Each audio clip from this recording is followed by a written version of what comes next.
Hello student, आपको स्वागत है अपने यूट्यूब चैनल आरके क्लासेस पर। और आज हम वर्ग 8 के अध्याय 12 इतिहास के चैप्टर पढ़ाने वाले हैं। और एक बहुत महत्वपूर्ण चैप्टर है जिस चैप्टर का नाम है राष्ट्रीय आंदोलन 1885 से 1947 तक, यानी 1885 कांग्रेस की स्थापना से 1947 यानी आज़ादी तक की कहानी इसमें पढ़ना है। तो इसमें जितने भी क्वेश्चन है सभी क्वेश्चन के आज एक ही वीडियो में आंसर करवाने वाले हैं। तो वीडियो के लास्ट तक जरूर बने रहिएगा और वीडियो अच्छा लगता है तो अपने दोस्तों के पास शेयर जरूर करिएगा। तो चलिए बिना देर किए हुए वीडियो चालू करते हैं और देखते हैं पहला क्वेश्चन क्या है। आज के पहला क्वेश्चन है सही विकल्प का चयन करें, यानी 4 गो ऑप्शन है उसमें से एक विकल्प को चुनना है।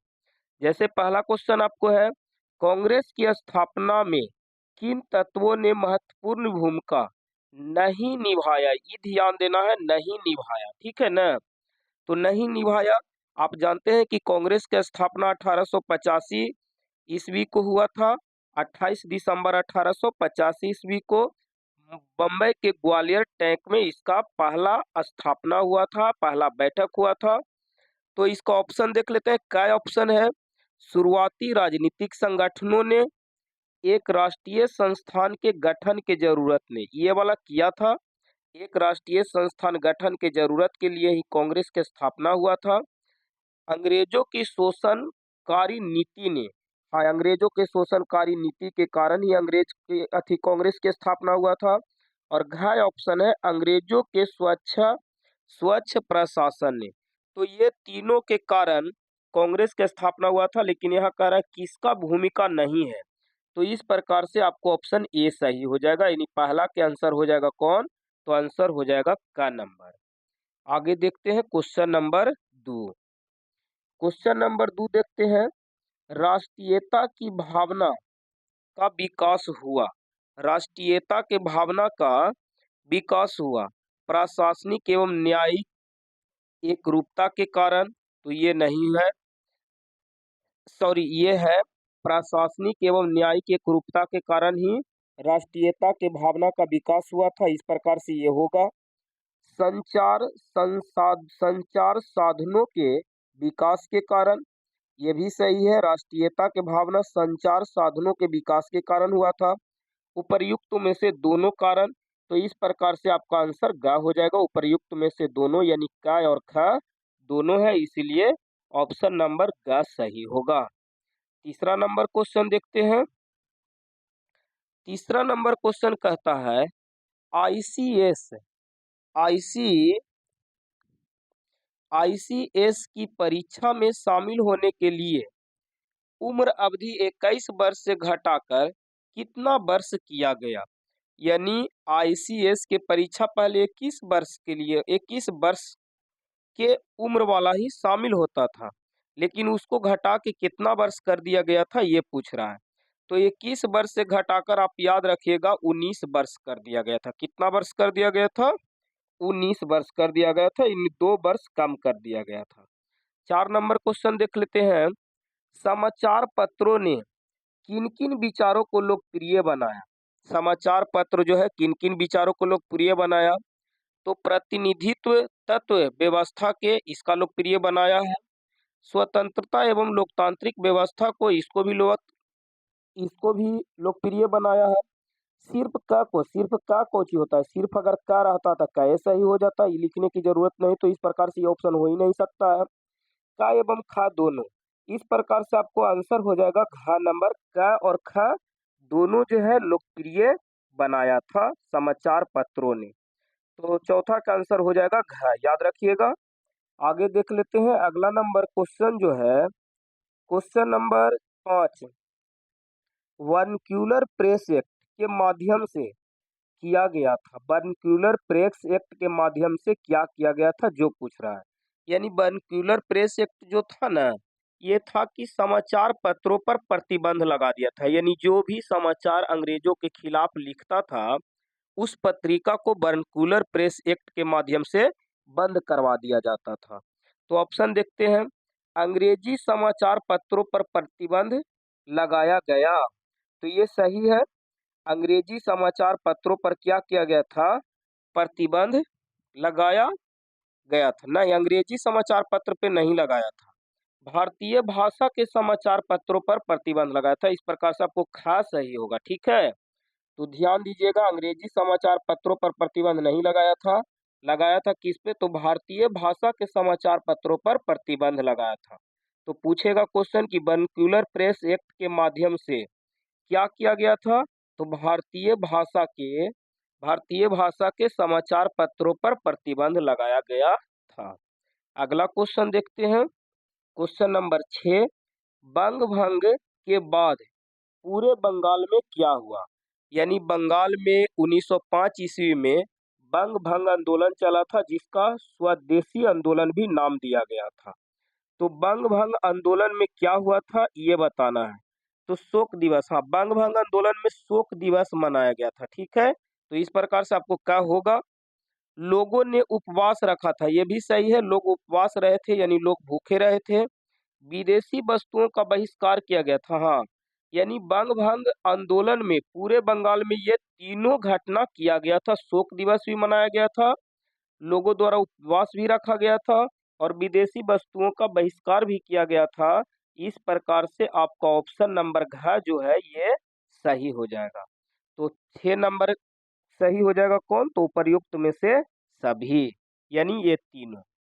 आगे देखते हैं क्वेश्चन नंबर 7। 7 कहता है, महात्मा गांधी ने भारत में सत्याग्रह का सर्वप्रथम प्रयोग कहाँ किया? तो महात्मा गांधी भारत में सर्वप्रथम सत्याग्रह के प्रयोग किए थे बिहार के चंपारण जिला में। कहाँ किए थे? चंपारण में। लेकिन ध्यान रखना, क्वेश्चन पूछे कि महात्मा गांधी ने प्रथम सत्याग्रह कहाँ किए थे, यदि भारत नहीं रहे, सिर्फ कहे प्रथम सत्याग्रह कहाँ किए थे, तो ये दक्षिण अफ्रीका में किए थे। लेकिन भारत में पूछे प्रथम कहाँ किए थे, तो इस प्रकार से आपको चंपारण हो जाएगा। ऑप्शन नंबर ख सही होगा। 8वां क्वेश्चन देखते हैं। रॉलेट एक्ट के विरोध में सभा कहाँ हो रहा था? रॉलेट एक्ट नामक एक कानून है, ठीक है ना। और रॉलेट एक्ट कानून जो था, ये कानून बिना अपील, बिना वकील और बिना दलील के कानून भी इसको गांधी जी कहे थे। यानी रॉलेट एक्ट के माध्यम से किसी को किसी को बिना मतलब के खाली उस पे अंग्रेजों का शक होता था और उसे उठाकर जेल में डाल देता था। तो रॉलेट एक्ट के विरोध में एक सभा हो रहा था, वो सभा हो रहा था जलियांवाला बाग में। कहाँ हो रहा था? जलियांवाला बाग में। और यही रॉलेट एक्ट के सभा हो रहा था, और इसी में लोग बैठे थे उस समय। जलियांवाला बाग में निहत्थे लोगों पर गोली चलवा दिया था, और उसे जलियांवाला बाग कांड के नाम से जाना जाता है। तो रॉलेट एक्ट के विरोध में सभा कहाँ हो रही थी? तो याद रखना है, जलियांवाला बाग में हो रहा था। अगला क्वेश्चन देख लेते हैं। क्वेश्चन नंबर 9, कैसर ए हिंद की उपाधि किसने त्याग दिया था? तो कैसर ए हिंद की उपाधि जो है, ये महात्मा गांधी त्याग दिए थे। कौन त्याग दिए थे? महात्मा गांधी, याद रखना है। करो या मरो का नारा गांधी जी ने दिया था असहयोग आंदोलन के दौरान। का नंबर ऑप्शन है? ख में है चंपारण सत्याग्रह में, ग में है भारत छोड़ो आंदोलन के दौरान, और घ में है सविनय अवज्ञा आंदोलन के दौरान। तो करो या मरो का नारा दिए थे भारत छोड़ो आंदोलन के दौरान। भारत छोड़ो आंदोलन गांधी जी चलाए थे, और गांधी जी के द्वारा चलाया गया था भारत छोड़ो आंदोलन। भारत छोड़ो आंदोलन में ही गांधी जी कहे थे करो या मरो। तो इस प्रकार से क्वेश्चन नंबर ये 10 का ऑप्शन नंबर ग सही हो जाएगा। आगे क्वेश्चन देख लेते हैं। अगला है, आइए विचार करें, कैबिनेट मिशन ने क्या सुझाव दिया? यानी भारत में जो कैबिनेट मिशन 1946 में आया था, वह क्या क्या सुझाव दिया उसके विषय में बताना है। तो इसका उत्तर लिखेंगे, कैबिनेट मिशन योजना का भारत आगमन 1946 ईस्वी में हुआ था। इसमें कुल 3 सदस्य थे। कितने सदस्य थे? 3 सदस्य। एक क्रिप्स थे, दूसरा एलेक्जेंडर थे, और तीसरा लॉरेंस थे। इनमें लॉरेंस को अध्यक्ष बनाया गया था। यानी कैबिनेट मिशन का जो भारत आगमन 1946 में हुआ था, उनमें 3 सदस्य क्रिप्स, एलेक्जेंडर और लॉरेंस, और इन लॉरेंस को ही क्या किया गया था? अध्यक्ष बनाया गया था। कैबिनेट मिशन ने निम्न सुझाव दिए। कैबिनेट मिशन ने निम्नलिखित सुझाव दिए। पहला है, भारत का विभाजन नहीं होगा। कैबिनेट मिशन कहा, उस समय पाकिस्तान लड़ रहा था कि हमें एक अलग देश पाकिस्तान चाहिए, तो कैबिनेट मिशन आया तो साफ साफ कह दिया कि भारत के विभाजन नहीं होगा, यानी पाकिस्तान का निर्माण नहीं होगा। दूसरा सुझाव दिया था कि भारत के लिए एक संविधान होगा। तीसरा सुझाव में दिया था कि संविधान के निर्माण हेतु संविधान सभा का गठन किया जाएगा। और चौथा, प्रत्येक 10 लाख जनसंख्या पर एक सदस्य होगा, यानी संविधान सभा के गठन जो होगा उसमें प्रत्येक 10 लाख की जनसंख्या पर एगो सदस्य चुना कर जाएगा। और पांचवा नंबर बोला था कि समूहीकरण किया जाएगा। तो कैबिनेट मिशन में यही मुख्य 5 पॉइंट है जिस पे कैबिनेट मिशन सुझाव दिए थे। तो ये 5 पॉइंट याद रखना। भारत का विभाजन नहीं होगा, भारत के लिए एक संविधान होगा, संविधान के निर्माण हेतु संविधान सभा का गठन किया जाएगा, प्रत्येक 10 लाख की जनसंख्या पर एक सदस्य होगा और समूहीकरण किया जाएगा। इसका दूसरा क्वेश्चन देख लेते हैं। आइए विचार करें कि दूसरा क्वेश्चन है, प्रत्यक्ष कार्यवाही दिवस क्यों मनाया गया? प्रत्यक्ष कार्यवाही दिवस मुस्लिम लीग के द्वारा मनाया गया था। थोड़ा सा सुन लीजिए। प्रत्यक्ष कार्यवाही दिवस मुस्लिम लीग के द्वारा मनाया गया था। और मुस्लिम लीग एक अलग देश पाकिस्तान चाहता था, लेकिन कैबिनेट मिशन अभी पीछे पड़े हैं कि कह दिया था कि भारत का विभाजन नहीं